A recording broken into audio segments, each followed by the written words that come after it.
Hello world, good morning everyone. It's Patty Boulay here. I am feeling so ill today. Oh, anyway, today's Sunday and I wanted to share something with you. Actually, I only speak when the Spirit moves me, quite honestly. I'm not one of those that just share things willy-nilly or to gather followers. If I was interested in followers, I would pay for them. But I I just speak for whoever is listening. There is so many. Our world is full of noise. My gosh. It's finding the truth in that noise. That scares me because I don't know how you guys find the truth in the many noise that's going on out there. For me, let me put it this way. In 2001, I was invited to speak to some ladies. Let me see, I can't remember what they were called. Yeah, Women of Faith Foundation on Zoom. And I remember writing everything I wanted to say. And then when I started speaking, a thought came to mind. I say came to mind, I just spoke it. Because I suddenly realized I was saying to them, everything you buy, the phone comes with a manual. Your shaving cream comes with a manual. Your makeup, your lipstick, everything comes with a manual. So these are things that are manufactured by our fellow men, okay, to sell to us. And yet, what is the greatest thing we have? It is called life. Surely that must come with a manual. Think about it, people. It must come with a manual. But life comes with two manuals. There's a written manual called the Bible. It is called the Bible, whatever name you want to give it. Okay? There is a creator out there. He created us just like men manufacture toothbrush and toothpaste and whatever else. Okay? But God created all of that. Everything that men manufacture comes from what God has done. So how about reading his manual? There are two manuals, like I said. There's the Bible, which is the written manual. There is the unwritten manual. The unwritten manual is the Holy Spirit of God.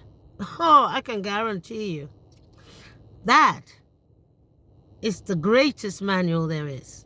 Because the Holy Spirit is in you, lives in you, gives you instructions. Well, he lives in me. And therefore, I know he lives in you.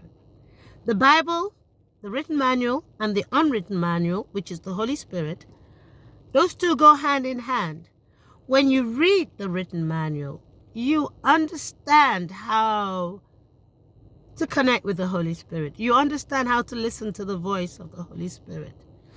When you listen to the voice of the Holy Spirit, it gives you great joy to read the manual. Both go hand in hand. And I'm telling you this out of experience. I know you are also used to people talking about mentoring. Let me make you laugh. I had a message on LinkedIn from a young man of 30. He wants me to join his mentoring program. It made me laugh so much. Mentoring program. A 30-year-old, younger than my grandchildren, wants to mentor me. What does he know? Okay, where did he learn his mentoring? I asked him. At university. Oh, fantastic. You're going to mentor on life at the age of 30. You haven't even lived. You haven't even started living. Have you experienced the war? No. Do you have children? No. Do you have grandchildren? No. Do you have great-grandchildren? No. Have you failed in business? No. Have you succeeded in business? No. So this is your first business and you want to mentor a 70-year-old. Hey, come on, people. I'm African. We learn at the foot of the elders. If anybody wants to mentor me, you better be 80 and over because I want to learn what you know.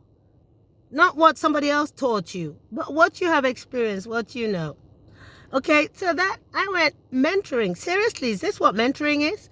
I went to look into it. People, come on, young people. What is wrong with you? Why are you listening to the wrong people? Listen to your elders. Learn at the foot of your elders. Be discerning. Decide who you want to listen to. There's so much noise out there. No wonder there is depression. To be honest with you, okay, let's look at this depression thing. It's not in my language because there's nothing that is impossible to God. Why would I be depressed when I have a God? Tell me, please. Now, why would I go to a shrink when I have a God?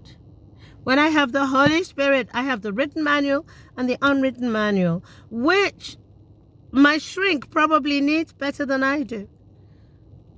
If I had, well, God forbid I should ever have a shrink.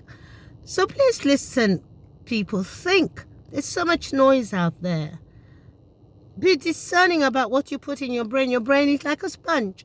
It never stops sucking things in. Be careful what you put in your head. Be careful who you listen to. If you want advice in business, get advice in business. But advice in life, be careful who you listen to. Not even all Christians have. I don't have all the answers. How could I have all the answers? But I have experience. I have failed so many times. I have succeeded so many times. And I believe that experience was given to me so I could share it. But seriously, I do not listen to fools. I do not listen to idiots. All these isms.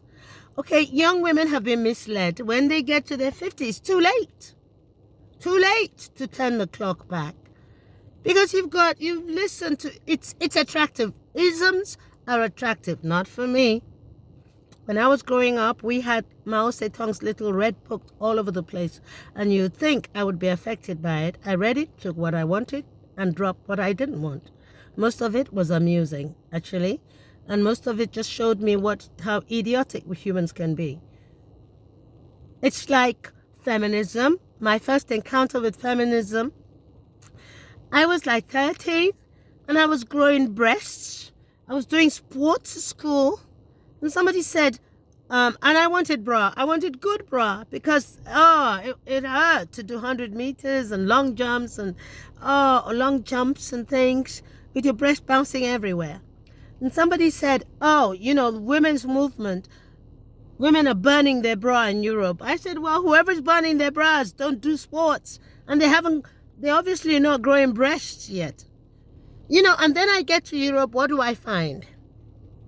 The people who burn their bras, or supposed to be burning their bras, are paying men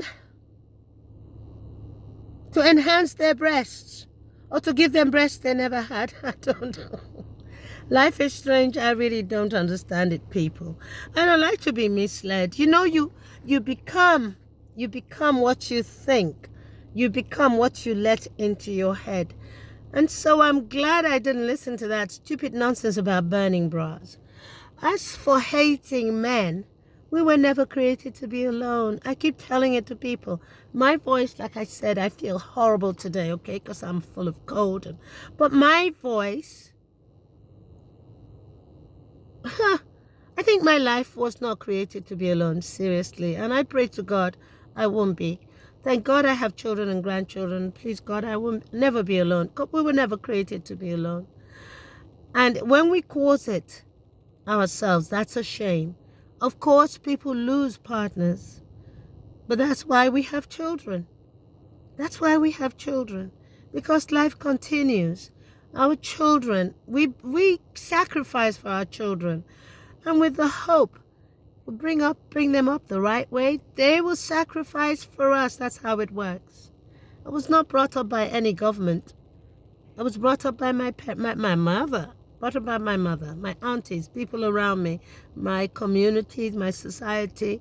I was brought up by them, and then for them I am grateful. To them I am grateful, and I thank God for them.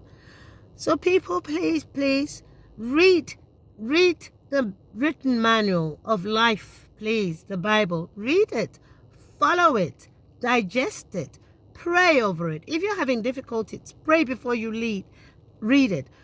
You'll be amazed at what lifts off your heart and understanding becomes clearer. Life is incredible. I'm not saying it's going to be easy, but you learn to handle all your problems. I love you all. May the Holy Spirit guide and bless you. Mwah!